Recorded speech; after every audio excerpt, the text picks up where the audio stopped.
The covers for our exclusive variant Bettie Page Curse of the Banshee 1, drawn by Jae Lee, are in, and man, they look even better in person. We have all different types of options, from the trade dress, the virgin, the black and white version on our Indiegogo campaign right now. They're ready to go, so as soon as the campaign's over, they'll be ready to ship out to you. But that's not all. Not only do we have this amazing cover, we also have gem crates on there as well, which have all types of channel swag. Different tiers where you can get t-shirts, tote bags, bookmarks, pins, coins, coasters, and more. And that's not all. You got to check out what goes up, because we have statues retailed at $200 for just $50. We have this beautiful Bettie Page statue. Plus, we also have Ken Haser sketch variants that are going up and selling out right away. Make sure to hit the link in the description to back the Indiegogo campaign. Once this campaign is over, that's it. What's going on, everybody? It's the end of the week, and you know how we do it. I'm going to count down the top 10 favorite comics of the week with my co-host, Rockin Robbie. What's going on, brother? Oh, man, you know how we do. Just waking up in the morning, gotta thank God. I don't know, but today seems kind of odd. No barking from the dog, and no smog. And Mama cooked the breakfast with no hog. I gotta say, it was a good new comic book day. Didn't even have to use my AK. Before we get started, make sure you're subscribed to the channel. Hit the notification bell. We got the giveaway going on for our next subscriber milestone of 150K. We're giving away Deja Thor's, baby. Stay tuned until the end of the video. I'll give you more details on how that's going to go down. And a quick word from our sponsor before we jump into this, Street Level Hero. SLHLA.com has exclusive variants with new drops every Tuesday and Thursday. They have a Gabriel Del Auto exclusive for Trial of Magneto 1, which looks amazing. Use the code GemMint to save 10% on any item that you buy there anytime you shop there, just like with their sister site, THATSPIDERMANBOOTH.com. They have the $30 mystery boxes where you're guaranteed 5 comics of retail value. One lucky box is going to have the giveaway prize, the GP, which is an Amazing Spider-Man 317 CGC 9.8 signed by Todd McFarlane. This round will end on August 4th, so make sure to get in there. Use the code GEMMINT to save 10%, and that's good anytime you shop there as well. And also, shout out to the winner of our giveaway for reaching 500 likes on last week's video, DJ Larson. He commented, "I haven't read Moon Knight yet, but I will. I'm excited for this new jumping on point since I've literally read zero Moon Knight in the past. What are the chances we see Blade making an appearance in Moon Knight because of the vamps?" DJ Larson, email me at GemMintC@gmail.com with your name, address, what shirt design, color, and size you'd like. Any t-shirt off our Teespring. If we can hit 500 likes again, I'll do the same for next video. All right, everybody, gear up, and remember, this show will contain possible spoilers for the books discussed. My number 10, Sweet Paprika, number 1. From Image Comics. It's written and illustrated by Mirka Andolfo. I'm not usually the biggest fan of her work, but I thought this was a really cool issue. It's about this world that's kind of populated by angels and devils, and there's this one, and that's just how it is, but it's still a normal type world, right? It's about this one woman who was kind of raised to kind of be very repressive about her sexuality and things like that. She's now this big time CEO or something at a publisher, and there's this male boy that comes in, and he's super cute and hot and whatever. The book is silly, it's funny, it's a little bit raunchy, it's a little bit naughty, but it had a nice whimsical sense about it, a nice sense of fun. Like I said, I'm not usually the biggest fan of Mirka's work, but I thought this was actually well done, and it had a really fire cover from Art Germ. This was decent. I didn't read that one, and this video will contain major spoilers, at least for the books that I'm going to talk about. My number 10, I went with Spawn 320. I think this is the first time Spawn made my list, but this was a heartfelt issue, and I think I have a couple on this list that kind of tugged at my heartstrings. Is that a thing? Anyway, amazing artwork, huge panels, underwater fights, big green necroplasm explosions. It reminded me like the cover of Amazing Spider-Man 316, that Venom cover where Todd does like the line work behind it and these creatures are jumping at you. You got this new villain, the Soul Crusher, who's a freaking asshole, man. Let me just say it. He's basically torturing and beating the hell out of Cygor just to draw out Al Simmons. Well, mission accomplished. Al comes out and he's pissed. So he's fighting this guy. Epic battle. Al ends up kicking his ass. And Cygor, I don't know, he just feels like a wounded puppy. Like he's a huge gorilla beast. But I don't know, I just felt so bad for him. But it was a great issue. I felt like it flowed really well. The action was paced well. The art and coloring was amazing. Spawn, y'all, first time on the list. Yeah, I've been digging what Todd McFarlane's doing in the pages of Spawn. He's actually making a quality superhero book that's old school and still feels new and fresh and hip and cool. Right? All the kids are talking about Spawn nowadays. It reminds me of when I was like 13. It's the same thing was happening. Also, though, it's still $2.99, and we got that cardstock cover. Bruh, Todd's been calling out Marvel, doing better than them. Why? What's going on there? But the only problem I had with this issue is that it spoiled something for me I didn't know about Wanda and her ultimate fate. Wanda. That kind of bummed me out. But my number 9 is going to be Berserker, number 4. I love this book. This is kind of the end of the first arc. Basically, they're going to chunk this up into 3 different trades. All in all, it's going to be 12 issues. This brings to a close the whole origin, his original family, how he came to be, and it does a great job of hooking it in with what the government's trying to do, their ulterior motive, their ultimate goal with dealing with this guy, this immortal, this Keanu Reeves meets Wolverine kind of character. I love the book. The artwork by Ron Garney and Bill Crabtree. It's got this really raw, gritty, crunchy type feel from it that really reminds me of some of the Frank Miller and Klaus Janson type stuff from back in the 80s and the 90s. I love the book. Brutal, violent, but it still has a touch of humanity. Would you like to making Berserker? Did he just say making Man, I love Berserker. It's higher on my list, so I'll save my thoughts for then. My number 9, I went with ShangChi issue 3. This was a surprise hit for me. I never know what to quite expect when I pick up a new issue of ShangChi. The first one had the Spider-Man team up. The second one was the Captain America, and now Wolverine. But I really like this, kind of going back to Shang-Chi's lineage. He's got some type of sister out there guarding the Loch Ness Monster or something like that, but it's all like mystical and whimsical, and you're not supposed to catch her on film, and this kid tries to catch her on his cell phone, and the old man escorting them on the boat slaps it out of his hand, but the other passenger secretly recorded her the whole time, basically doxes her, and everyone's out to kill her. The Shang-Chi organization wants to kill her because she's some type of stowaway from the family, and she's a mutant, and that's forbidden within that organization. And then Wolverine's out to rescue her and offer her sanctuary at Krakoa, like they do all mutants, except for Strife, and we'll get into that a little bit later. But anyway, I thought it was a great issue. I like Wolverine, the dynamic between him and Shang-Chi. Shang-Chi's like trying to play both sides. He's trying to honor his family's clan, but he's also trying to be a hero, and I don't know, I like the dynamic. I like the dialogue between characters. I like how Shang-Chi takes his sister in, basically scraps the rules on no mutants allowed in the organization, and offers her sanctuary with family, like Vin Diesel, and she takes it.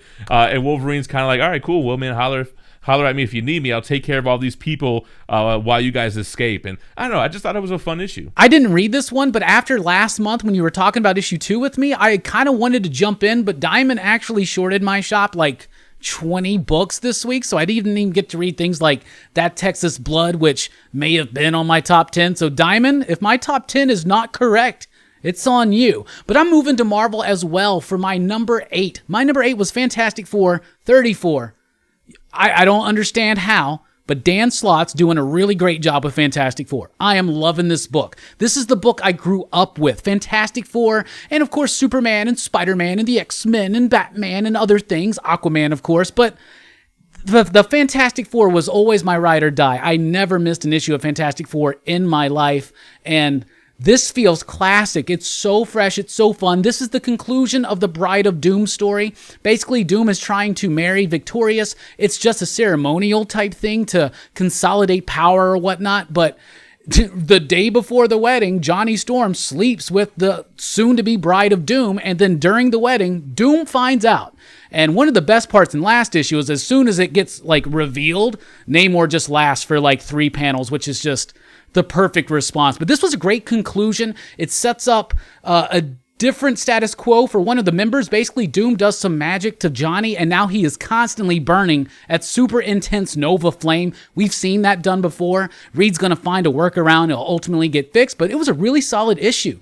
Mainly also because of R.B. Silva's artwork. It's classic, it's explosive, it's cosmic, it's Fantastic Four, and it's close enough to the world's greatest comic magazine. Man, that Johnny Storm is a hound dog, baby. You know what? My shop was shorted some books as well, which is why I didn't read Eternals. I didn't drop it yet, even though I probably should. I was going to read it, but I was shorted on that. Not reading Fantastic Four. Maybe if they print an omnibus of that or something, I'll get caught up. But my number 8 was Cable 12. I just alluded to it previously, and it's the finale of the series. Underrated X-title. Nobody's talking about it. Everybody should be reading it. Phil Noto, Jerry Dugan. I think it's great. I love teenage Cable, old man Cable, confronting Strife. Finally, we get the battle between Strife, and I think it was everything that we wanted. The cavalry comes in, Domino with Deadpool. Deadpool's comic relief, such a nice touch here, especially because this is kind of a sad, somber ending of teenage Cable, got to go to the future, got to grow up, got to leave home, and kind of cool to see him pick up where it left off, kind of coming full circle and becoming the old man Cable that we know. So I thought it was great. The art style is not overly detailed. It's a little bit simplistic, but I still think it conveys emotion, and I still think it works. You know, I'm actually sad to see Cable go. I've been really digging it. You know, I'm falling off of a lot of the X books right now, but my interest in Cable was always there. I think Kid Cable is an interesting character, and I like the work that Jerry Duggan was doing with him. Phil Noto's artwork, you know, like you said, clean, clear, and concise. Not the best that he can do, but it's good enough to get the job done. I liked the Ultimate Confrontation. I liked the team up between Old Man Cable and Kid Cable, but it kind of wraps up that whole story. And I'm really sad because I think it's been one of Marvel's best X books, super low key. Nobody's been talking about this except for me and you, homie. For my number 7, I'm going Amazing Fantasy number 1, Kari Andrews. This is golden. I love this book. It's set outside of continuity, or maybe it is, but it's just one of those stories that will exist on its own, and it can be evergreen. It can be one of those graphic novels if it pays off the ending, and of course the middle to get to the ending. It's like a 5-issue series or something. I had a lot of fun with it. It's a fantasy type tale where you have 3 different Marvel heroes from 3 different eras of Marvel being plucked out and put into this weird, like, fantasy kind of realm. It promises a little bit of sci-fi action, but you got World War II Cap, you got Teenage Spider-Man, you got Red Room Black Widow. Kari Andrews knows how to craft an old school story. He knows how to do it in a very exciting way. The layouts are great. If you notice, in each different character, in each different time period, the style's a little bit different. He's a super cool creator, and this was a fantastic debut issue. Funny enough, that's my number 7. Amazing Fantasy 1, I thought they were going to do the bait and switch. I mean, I didn't expect the cover art to be the interiors, but when you first open up, it's Captain America World War II. I'm like, oh, come on. But something happens. He gets transported to this other world or some other dimension. There's 2 suns. There's big dragon monsters with big lion, eagle type of creatures. And I'm like, okay, cool. This is what I signed up for. Yeah, then it flashes back to this kind of Black Widow origin story, and then it flashes over to this Spider-Man story. Spider-Man seemingly gets transported as well, but when he gets to the plane that I don't know if it's where Captain America is, his Uncle Ben's there. Yeah, he's fighting Green Goblin. I get the feeling like this is shortly after the death of Uncle Ben, because he's even talking about it while fighting Green Goblin. Anyway, Uncle Ben's there, and he's like, hey, how long has it been? Peter's like, what the hell's going on? And Uncle Ben's like, yo, you're dead. We're all dead. And now we could go on to the next thing. So that was the hook. That was the ending. And I was like, okay, this is the interesting type of shit that I'm in for. Yeah, it was really cool. And there's this slight reveal at the end where it almost looks like they're each on a different floating island. So this is kind of like a superhero version of Lost, maybe just a little bit. For my number 6, I'm going the last book you'll ever read from Vault Comics, and I will let everybody know I've read another book since, so it in fact was not the last book, but I loved this. It was by Cullen Bunn. It gave me very distinct In the Mouth of Madness type vibes. It's about this woman who has written a book, and the book, it's about how we all are prey until it's time to be the predator. We all have this monster, this predator inside of us, and we fool ourselves sometimes when we think we're so, sophisticated and whatnot. We all have the ability to rip out a throat to survive, right? Or maybe some more than others, but when people read this book, that gets brought out. So this dude reads the book and he just starts killing these people, right? And it's wild. Meanwhile, this is the best-selling book in the world, so all of a sudden chaos ensues. People start killing each other. They're getting angry, visceral, just ripping people apart, eating them and things like that. And she's still going to go ahead and go on with the book tour because, you gotta sign them checks, right? So she's got a bodyguard who's never read the book. He has to promise not to read the book. It was a decent start. Did a great job of setting up the story. The artwork is by, I think it's Layla Lease or something. It was the same artist from Mother of Madness last week, so it still had this kind of clunky artistic quality to it, but the story actually threaded it through very well for me. And you know what? I'm not sure if I was shorted on this one or if my LCS just forgot to put this in the poll because I wanted to read this one. I've been digging Cullen Bunn, but I didn't get to read this one. Maybe I'll get caught up for next week. Moving on to my number 6, I went with Detective Comics 1040, and I really wanted to talk about this in spoilers because I didn't want to give it away in my non-spoiler review. So Bruce Wayne's in the drunk take. He's next to some drunk. The drunk looks at him and he's like, "Hey, you're Bruce Wayne." And Bruce is like, "Yeah." And he's like, "Hey, you're Batman." And he's like, how do you know? Why do you think that? And it was just great. And he tells this story of like being in Gotham and Batman and Joker fighting each other. It's like classic gray and blue cowl Batman versus like Joker.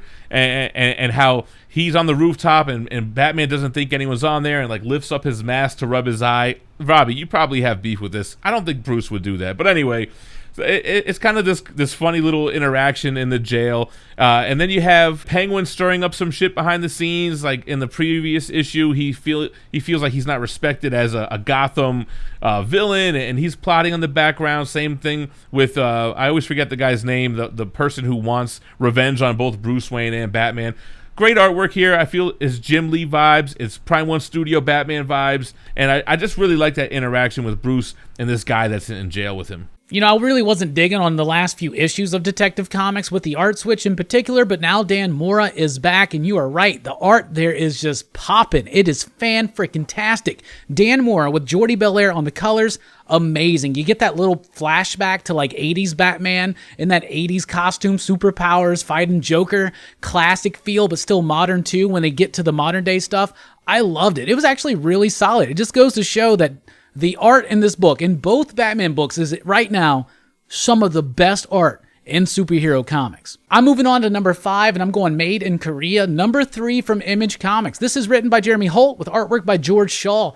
I love this book. In 3 issues in, it's crafting a really interesting science fiction story. This is a world in which people can no longer procreate. It just doesn't happen biologically. So instead, they're able to buy these synthetic children, right? And this one couple gets a synthetic child who has been upgraded and her programming's been messed with a little bit from one of the people that works at the factory in Korea. So she actually has like no locks, like, right? She can learn, she can grow, she can become dangerous. And she winds up becoming friends with these 2 older boys, and they're teaching her basically how to like, they're planning on using her and trying to corrupt her into kind of committing some acts of domestic terrorism. But it was really cool. The character work is there. The dude that made her or reprogrammed her is there. He's like, he goes to the parents' home. He's like, "Yo, I need to take your kid back and reprogram her. There's been a problem." They're like, "No, this is our kid. We paid for her. This is ours." Some really interesting stuff going on, and the artwork clean, clear, and really awesome. You know, I just never got on board with this one. I know that you've been like praising it since the first issue. I don't know. I still don't think I'm really sold on it. Anyway, my number 5, I'm doing Something is Killing the Children, issue 18, Tiny in the 4th. Looking at my list, it probably would have been higher up on a different week, but man, there are some banger books in my top 5. So Something's Killing the Children, amazing artwork, and like Robbie said in his video, the art really carried this issue a lot. There wasn't as much dialogue. The art was dark. It was like glooming, foreboding. I think that's a Robbie term that he uses. And Erica Slaughter, her training day, we see what she has to do. She basically has to confront the monster that slaughtered her family, pun intended. They take it out of the little octopus, and it seems like she has to fight it within herself. It seems like a trial that everybody has to do, but most of them have to do it with like a younger, less dangerous monster. But Erica Slaughter's is like this full-blown, huge, scary monster, and I love when the head slaughter guy is like basically trying to have her manifest it, like calling back, "Do you remember its eyes? Do you remember when you saw it kill your family?" And like you could see the emotion in Erica as she like basically raises this thing up out of her little stuffed octopus. Man, it was dope. And you already know that she's gonna whoop this thing's ass and impress everybody at Slaughterhouse. And Robbie, how'd you like the intro with this guy straight waking up like a regular Joe? Yeah, for a moment, I even forgot what book I was reading. I was like, this is a little bit down to earth, right? But, you know, even people that are responsible for whole entire societies that kill monsters have to wake up and have their coffee. it was nice to know that I'm not the only one that has trouble waking up. Yeah, dude wakes up and the first thing he says is, F me. He's one of those don't talk to me before my coffee type of guys. Yeah, I'm like, don't talk to me till I had my first bowl of cereal we're talking about, even though I eat cereal at night. Anyway, my number 4 is Barbaric number 2. I don't think this was quite as solid or as punchy as the first issue, but I did enjoy the development on the characters. We learn a lot more about Soren, the witch that Owen the Barbarian comes across at the end of the first issue. So we learn more of her story, what she's after, and of course Owen, who has to do the right thing, is obligated to help her. He's got his talking axe. And there's a great moment in here where they're fighting these like ghostly beings or whatever, and the axe is supernatural, so it can kill them, but there's no blood. And Axe even goes, no blood?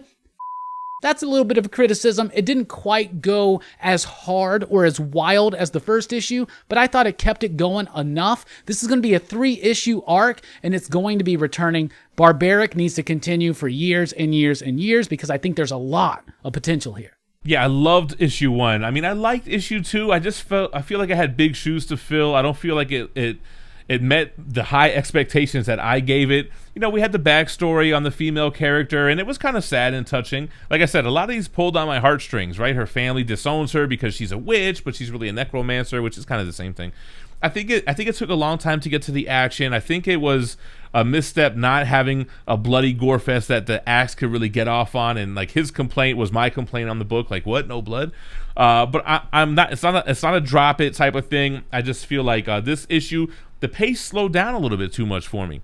Anyway, my number 4, I'm going Department of Truth 11. Did I just go back to back Tinyin? I think I did. And I get it. It's almost like you're reading a novel, except the pages are dirty and have coffee stains on them, and it's hard to read the font. I get it. But I just was really feeling this character and like his remorse for wasting his life and having his family leave him and not being there with his kids. And he knows he wasted his life going to look and hunt for this Bigfoot. I can't even talk. Anyway, we see Bigfoot. The end is so climatic, right? So basically, he finally sees Bigfoot after all these years, after only seeing the footprint as a kid. His father was a Bigfoot hunter, and the Department of Truth come out, and they kill Bigfoot. Now, they're there to kill him. They can't have these people obsessing over this thing and manifesting it into reality, but our guy just kind of looks at him, and he says, your hunt is over, and like you can see like that whole mission just wipes from his face, and I thought it was really touching. They let the guy live. The new Jack is kind of with it, because so far the Department of Truth have kind of been assholes, and they showed remorse to this guy, and they let him live. His life is already over. He saw Bigfoot. It was real. He wasn't crazy. And I just thought it was an epic finale to this saga, even though it was just a 2-issue arc. Department of Truth, once again, just not feeling it. I haven't really liked this Bigfoot arc. I think that the mythology's cool. I like the explanation. This is one of my favorite books out there. But I just hate the whole technique with the journal. It was hard to read. And I got to one point, I was like, 4 pages of this. I literally just screamed out in frustration. I was so angry. And this was a really great, this has been a really great series, but I don't know. These 2 issues just really threw me off. So hopefully I'll be liking it going forward because it's been really solid. My number 3, I'm going Beta Ray Bill number 5. The only problem with this issue is that it's the end. Seriously, Daniel Warren Johnson could continue to draw the adventures of Beta Ray Bill forever, and I would be 100% cool with that. This book was action-packed. It was explosive with energy, with fighting. I mentioned last month how it reminded me of some of the 90s stuff, especially at Image. They literally make you turn the page like a centerfold, like you're looking at some kind of naughty freaking image or something, right? But I loved it. Beta Ray Bill versus Surtur.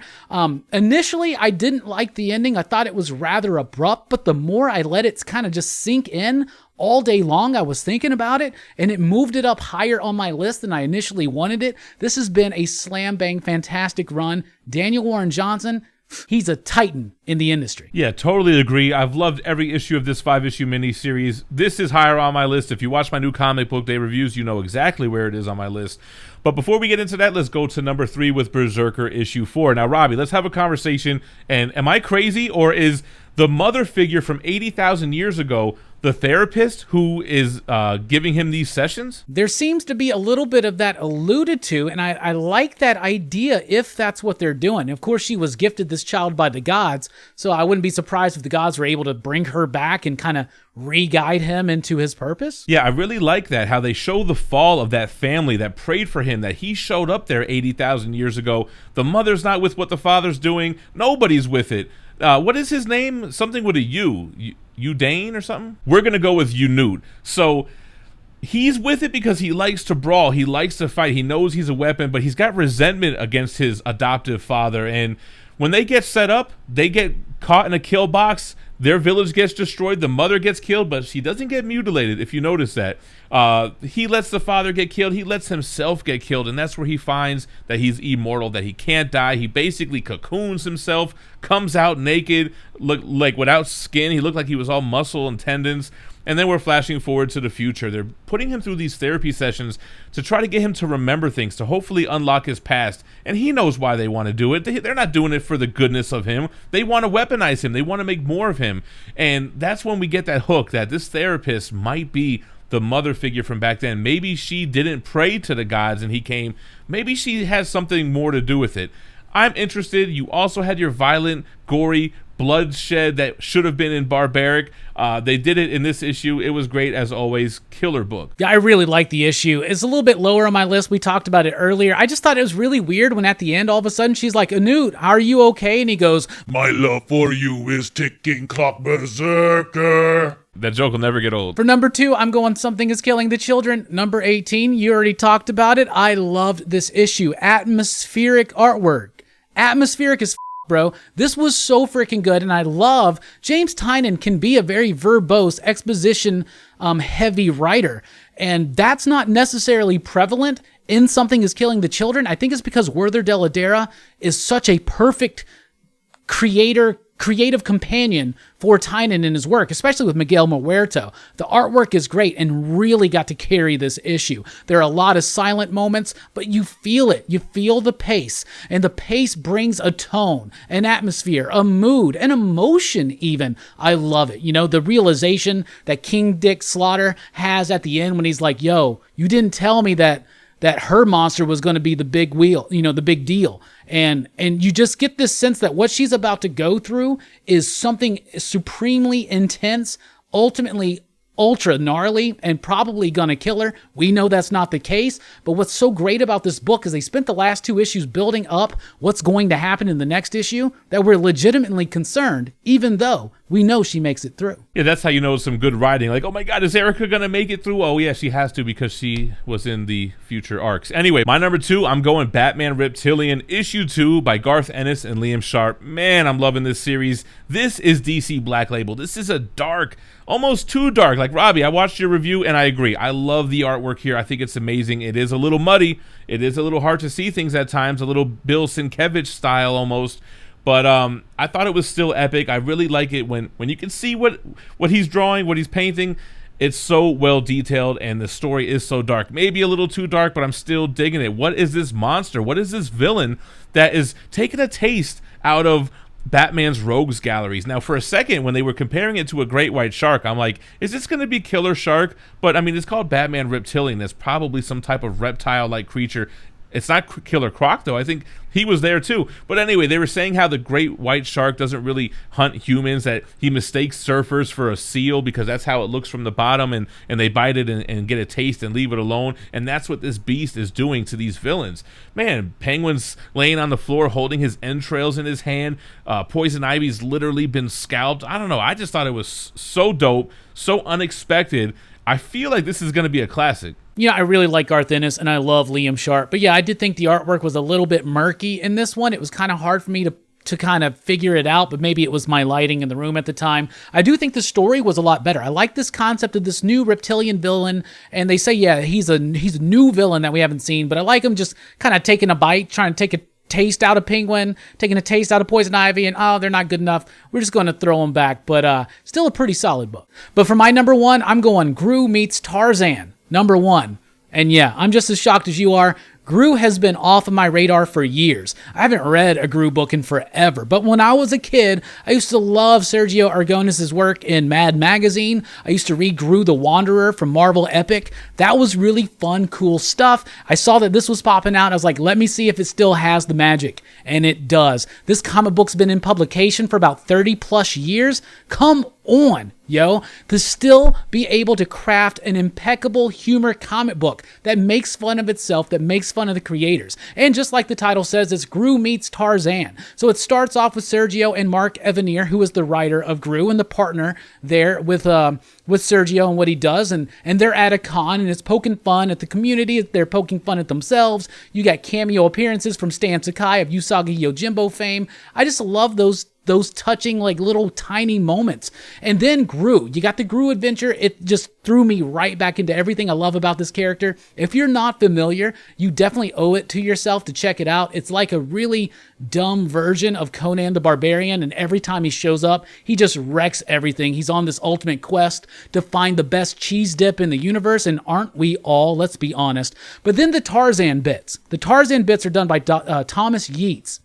Very classically rendered, beautiful, and totally respectful of everything that is encapsulating in Tarzan in the comic books. It feels classic. It's a completely different style than what Sergio's doing, but it works together, and the heart is there. This book was the most fun I had this week, so it was my pick of the week and my number one, Gru meets Tarzan. My number one, Beta Ray Bill, baby, issue 5, last issue. So a couple of things wrapped up, right? We had Cable wrapping up. We got Beta Ray Bill wrapping up. I guess that's it. But, man, they didn't really go as far as I thought they were going to go with him getting the sword and realizing he doesn't need it, that he's not a monster, that his horse face is just fine. But no, he gets the sword. He defeats Surtur. He gets some help from Scourge and Pip the Troll and Scuttlebutt. She transforms her big-ass ship into a huge gun. Scourge almost, he's like Dave Chappelle in Half-Baked when he sees all the weed in the dispensary. He can't even focus. This gun is so beautiful. He kills Surtur. Surtur's dead. In whatever this universe is, if this is the main continuity, Surtur is dead. Beta Ray Bill kills him. He gets the sword. He transforms himself back to his regular race. And he does still sit somberly with Scuttlebutt. Scuttlebutt is kind of, I don't know, maybe disappointed that he didn't realize he was worth it without the sword. And when he looks into space and gazes into the vastness, you see his reflection as the horse-faced Beta Ray Bill. It's like a metaphor. Like, Robbie, we were talking backstage. Like, you can make all these changes to yourself, but if you're still the same inside, you're not really happy still. I don't know. Besides that, artwork was amazing. Like I said in my non-spoiler review, you got the horizontal flip sideways pages to show Muspelheim and all the fire and the fight scene between Beta Ray Bill and Surtur was so epic. It was just an amazing issue. I can't wait for this to come out in trades and more people enjoy this story. Yeah, I really, really hope Daniel Warren Johnson gets a chance to follow this up, because there's so much character work to still be done, and there's more there to deal with between Scuttlebutt and Beta Ray Bill, right? And slightly disappointed we still didn't get any robot love. All right, guys, there you have it, our top 10 comic books of the week. I think we were in sync in a lot. Robbie read some stuff I didn't read, made the list. We want to know what your favorite comics were in the comments down below. Like I said, we're doing a giveaway once we hit the next subscriber milestone of 150K. We're giving away the Deja Thoris premium format, and all you got to do is be subscribed, leave a like, and comment below. Once I hit the milestone, I'll pick a random video where I promoted the giveaway, use a random YouTube comment generator on the following live stream, and pick a worldwide winner. So you're going to want to comment on as many videos as you can. You know what, Jim? It's always a pleasure to sit here on your channel and talk with you about our favorite comic books of the week. You are absolutely golden. I appreciate you allowing me to be a part of this, and that's a dope t-shirt, my man. I really do like that. I do want to point everybody out to Rockin Robbie Live on Sunday night at 7 p.m. Central Time.